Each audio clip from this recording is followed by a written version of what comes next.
Assalamualaikum buat Ibu Menteri Tenaga Kerja, Ibu Ida Fauziah. Maaf Bu, jaminan hari tua JHT baru bisa dicairkan di usia 56 tahun. Itu aturan zalim Bu. Saat pandemi banyak yang kena PHK Bu, justru mereka mengandalkan JHT untuk menyambung hidup. Pensiun kan bukan hanya karena faktor usia saja Bu, diberhentikan juga suatu bentuk pensiun. Disitulah manfaat JHT Bu. Untuk yang kena PHK, JHT bisa dipakai untuk modal usaha kecil, untuk bikin kuliner, dan sebagainya. Gimana mereka bisa menyambung hidup Bu?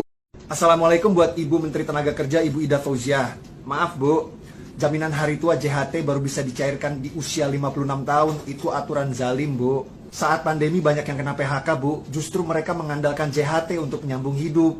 Pensiun kan bukan hanya karena faktor usia saja Bu, diberhentikan juga suatu bentuk pensiun. Disitulah manfaat JHT Bu. Untuk yang kena PHK, JHT bisa dipakai untuk modal usaha kecil, untuk bikin kuliner, dan sebagainya. Gimana mereka bisa menyambung hidup Bu?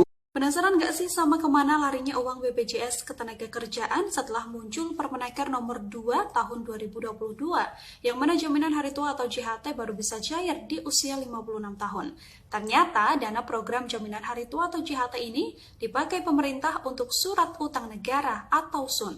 BPJS Ketenagakerjaan melaporkan total dana program JHT mencapai 375,5 triliun rupiah di tahun 2021. Sebagian dana tersebut ditempatkan surat utang negara atau SUN untuk membiayai anggaran pendapatan dan belanja negara atau APBN. Hal ini dijelaskan oleh Direktur Utama BPJS Ketenagakerjaan Anggoro Eko Cahyo dalam keterangan resminya Kamis kemarin. 65% dana JHT diinvestasikan pada obligasi dan surat berharga, di mana 92% diantaranya merupakan surat utang negara. Kemudian 15% dana ditempatkan pada deposito di Himpunan Bank Negara atau Himbara dan juga Bank Pembangunan Daerah atau BPD. Selanjutnya 12,5% ditaruh pada saham dan didominasi pada saham blue chip dan beberapa persen lainnya untuk reksadana hingga properti. Dirut BPJS ini juga yakin investasi jaminan hari tua akan setelah melalui proses dan waktu yang cukup panjang dalam pembahasannya. Permenaker ini dikeluarkan tentunya setelah mempertimbangkan hasil kajian dan hasil diskusi maupun konsultasi dengan berbagai pihak. Antara lain, Dewan Jaminan Sosial Nasional, Forum Lembaga Kerjasama Tripartit Nasional, rapat antar kementerian dan lembaga, baik dalam rangka koordinasi maupun harmonisasi peraturan, dan lain sebagainya. Permenaker ini juga mempertimbangkan adanya perkembangan di bidang perlindungan sosial saat ini, yaitu lahirnya Program Jaminan Kehilangan Pekerjaan atau JKP sebagai program jaminan sosial yang khusus untuk mengcover resiko PHK, di mana dalam bulan Februari ini bisa dinikmati manfaatnya.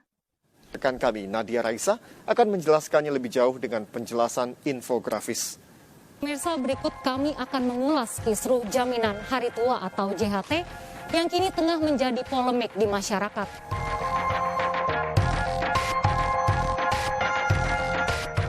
Menaker Ida Fauziah baru saja menerbitkan belei Permenaker yang menegaskan uang jaminan hari tua atau JHT baru bisa dicairkan di usia 56 tahun dengan Bapak, Ibu, dan saudara-saudara sekalian, pandemi COVID masih nyata ada di negara kita.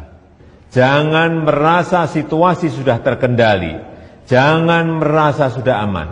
Belum. Kalau ada yang berbicara bahwa tidak terkendali keadaannya, sangat terkendali.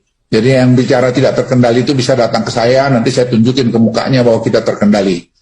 Bapak, Ibu, dan saudara-saudara sekalian, pandemi COVID masih nyata ada di negara kita. Jangan merasa situasi sudah terkendali, jangan merasa sudah aman. Belum. Kalau ada yang berbicara bahwa tidak terkendali keadaannya, sangat terkendali. Jadi yang bicara tidak terkendali itu bisa datang ke saya, nanti saya tunjukin ke mukanya bahwa kita terkendali.